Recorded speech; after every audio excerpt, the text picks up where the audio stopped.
মুস্তাফিজ কি রাজনীতির বলি? আইপিএলে নতুন বিতর্ক।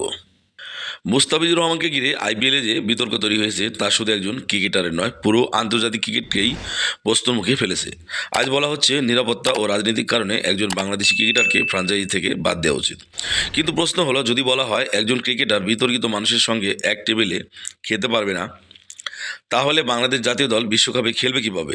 বিশ্বকাপে তো বিভিন্ন দেশের খেলোয়াড়রা একই ড্রেসিং রুম ব্যবহার করে, একই হোটেলে থাকে, একই মাঠে খেলে। তাহলে কি ক্রিকেটারদের রাজনৈতিক পরিচয় দিয়ে বিচার করা হবে, নাকি মাঠের পারফরমেন্স হবে একজন খেলোয়াড়ের আসল পরিচয়?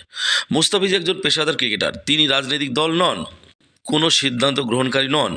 যদি ক্রিকেটে রাজনীতি ঢুকে যায়, তাহলে আগামী দিনে বিশ্বকাপ, আইপিএল বা আন্তর্জাতিক ক্রিকেটে কোনোটাই কি আর খেলার মধ্যে থাকবে?